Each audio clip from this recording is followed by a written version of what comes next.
Guys, so இந்த video செஷனில் நாங்கள் பார்க்க போகிறது ஆல்ரெடி நாங்கள் ஃபோர்த் டேர்ம் எக்ஸாம் பேப்பரோட சீரீஸாக பார்த்துட்டு வரோம். ஆல்ரெடி நாங்கள் எஸ்ஏ பேப்பரோட கண்டினியூஸான விஷயங்கள் நாங்கள் ப்ரீவியஸ் வீடியோ மட்டுமே பார்த்துருந்தோம். இந்த வீடியோவில் நாங்கள் பார்க்க போகிறது 8வது கேள்வியாக இந்த ப்ரொவின்ஸ் பேப்பர் இருக்க போகிற டிஎஃப்டி டயக்ராம்ன்ற கேள்வி எப்படி பார்த்துட்டு வரப்போம். இந்த பேப்பர் உங்களுக்கு தேவைன்னு சொல்லிச்சுன்னா டிஸ்கிரிப்ஷனில் இருக்க லிங்கை கொடுத்து நீங்கள் டவுன்லோட் பண்ணிக்கொள்ளலாம். அண்ட் இந்த கேள்வியை பொறுத்த மட்டும் டிஎஃப்டி லெவல் 0 வந்து இனிஷியலாக கேட்டிருக்கணும். லெவல் 0ன்றது வந்து கண்டெக்ஸ்ட் டயக்ராம்னு சொல்லிக்கொள்வோம், சந்தர்ப்ப வரைபடம். டிஎஃப்டி லெவல் 1 அப்படின்றது டிஎஃப்டி லெவல் 1 என்ற நேம் வந்து லெவல் 1 சொல்லுவோம். பட் டிஎஃப்டி லெவல் 0ன்றதை விட 1ல வந்து நிறைய விஷயங்கள் அங்கே மென்ஷன் பண்ணியிருப்பினோம். நாங்கள் அதை இண்டிகேட் பண்ண வேண்டியிருக்கு.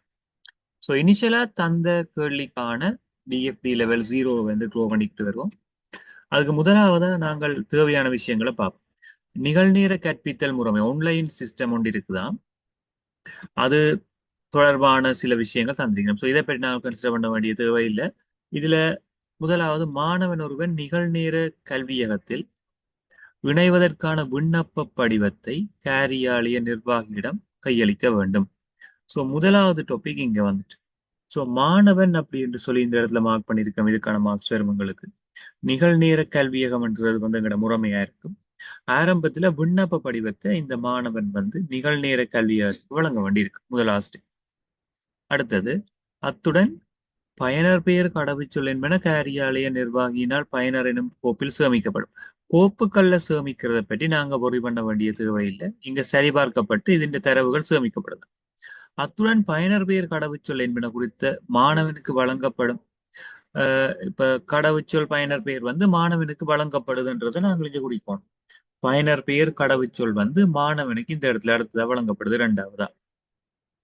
அதுக்கு பிறகு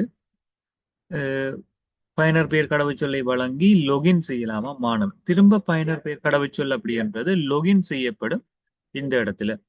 அடுத்ததா பயிற்சி வினாக்களையும் பாடக்குறிப்புகளையும் பதிவிறக்கம் செய்யலாம் என்று சொல்லிக் கொண்டு வருகிறோம். பயிற்சி வினாக்கள் பாடக்குறிப்புகள் இந்த இடத்துல பதிவிறக்கம் செய்யப்படும் இந்த நிகழ்நேர கல்வியத்துல.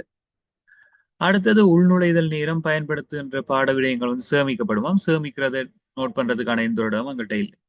முகாமையாளர் பாடக்குறிப்புகள் பயிற்சி வினாக்கள் என்பவற்றை முறைமையில் உள்ளிடுவார். ஸோ முகாமையாளர் என்றது ஒரு என்டிட்டியா குறிக்க வேணும்.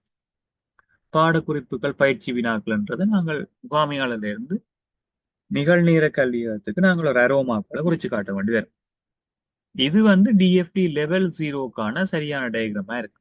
ஸோ இப்போ நாங்கள் லெவல் 1 எப்படி ட்ரோ பண்றேன்னு பார்த்துட்டு வருவோம். இப்போ இந்த இடத்துல டிஎஃப்டி லெவல் 1 நாங்கள் பார்த்துட்டு வரைக்கும் டிஎஃப்டி லெவல் 1ல என்ன சொல்லியிருக்குன்னு சொன்னால், ஒரு கற்பித்தல் முறைமை ஒன்று இருக்காம். இது வள மாதிரி மாணவன் என்று சொல்லி கொண்டிருக்கோம். விண்ணப்ப படிவம் வந்து வழங்கப்படுது. முதல்ல ஆரம்பத்துல கல்வி விளையாடுவதற்கான விண்ணப்ப படிவத்தை காரியாலய நிர்வாகியிடம் வழங்கப்படும். இப்போ நாங்கள் இதுக்கு வந்து ஒரு ப்ரொசஸ் ஒன்று கூற வேண்டியிருக்கும். இந்த ப்ரொசஸ் நாங்கள் மார்க் பண்ணியிருக்கிறோம். தென் 1.0 விண்ணப்ப படிவத்தை சரிபார்த்தல் அப்படி என்ற வேர்ட் வந்து நாங்கள் இங்கே எழுதுவோம். எப்பவுமே இது வினைச்சொல்லா இருக்கணும் நடுவில் இருக்கிற ப்ரொசஸ். இங்க இருக்கிறது எல்லாமே நான் பேர் சொல்லல இருந்தாலே ஓகே. விண்ணப்ப படிவம் வழங்கப்படுது. கடவுச்சொல் பயனர் பெயர் வந்து பயனர் என்ற கோப்பில வந்து சேமிக்கப்படுது. அப்ப ஏற்றுக்கொள்ளப்பட்ட விண்ணப்ப தரவுகள் தன்னியக்கமாக ஆட்டோமேட்டிக் அப்படின்னு சொல்லி D1 என்ற பெயர் நாங்க பார்ப்போம். D1 D2 D3 இந்த பயில்களை சேமிப்போம். குறித்த மாணவனுக்கு வழங்கப்படும். மாணவன் இந்த கடவுச்சொல் பயனர் பெயரை லொகின் செய்து தேவையான பாடக்குறிப்புகள் நுழைத்து அதற்குரிய பாடக்குறிப்புகளையும் பயிற்சி வினாக்களையும் தரவிறக்கம் செய்யலாம். இப்ப நாங்கள் இதையும் ஒரு ப்ரொசஸா செய்யலாம். கடவுச்சொல் பயனர் பெயர் எடுத்து புகுபதிவை செய்தல். அப்ப இவர் புகுபதிவை செய்து என்ன செய்யறேன்னு சொன்னா, லொகின் பண்ணி இதில் ஒரு அரோமார்க் போட்டு அவருக்கு தேவையான விடயங்களை திரும்பவும் பெற்றுக்கொள்ளலாம். அது வந்து நோட்ஸா இருக்கலாம், பாடக்குறிப்புகள் பயிற்சி வினாக்களை வந்து லொகின் செய்து எடுக்கலாம். இதை நாங்கள் இங்கே மென்ஷன் பண்ணலாம் எக்ஸ்ட்ராவா. பிறகு அவர் புகுபதிவை செய்த நேரம் மற்ற மாணவர் இலக்கம் எல்லாம் வந்து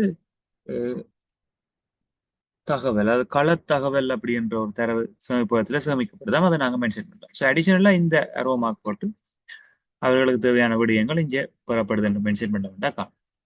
அடுத்த விஷயம், மாணவர்களோட உள்நுழைதல் நேரம் பயன்படுத்தும் பாட ரீதியான வளங்கள் பயிற்சி வினாக்கள் தொடர்பான விடயங்கள் வந்து வள தகவல் அப்படின்றதுல சேமிக்கப்படுது, அதுவும் சரி. அடுத்த, முகாமையாளர் பாடக்குறிப்புகள் பயிற்சி வினாக்கள் என்பவற்றை முறைமையில் உள்ளிடுவார். ஸோ முகாமையாளர் என்ற என்டிட்டி வரப்போகுது. அவர் வந்து செய்ய போற செயற்பாடு வந்து என்னவா இருக்கும்னு சொல்லி சொன்னால் முறைமையில உள்ளிடுறது. இப்ப நிகழ்நேர முறைமையில் உள்ளிடுதல். ஏதோ ஒரு வசனம் வந்து நாங்க பாவிக்கலாம். அவர் வந்து உள்ளிட போறது பயிற்சி வினாக்கள், பாடக்குறிப்புகளை வந்து என்ன செய்யற உள்நுழைக்கிறார். அவ்வளவு.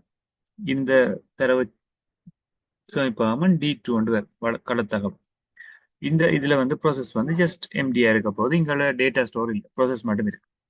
ஸோ இதுல 1.0, 2.0, 3.0 சொல்லி எங்களுக்கான டேட்டா இருக்கு. இப்படி நாங்கள் பேசிக்கா ஒரு TFT level 1, TFT level 0 diagram தொடர்பான கேள்விகளை மூவ் பண்ணி கொண்டு வரலாம். ஸோ இதுல இருக்கிற டிராயிங்ஸ் எல்லாமே நான் ரிமூவ் பண்றேன்.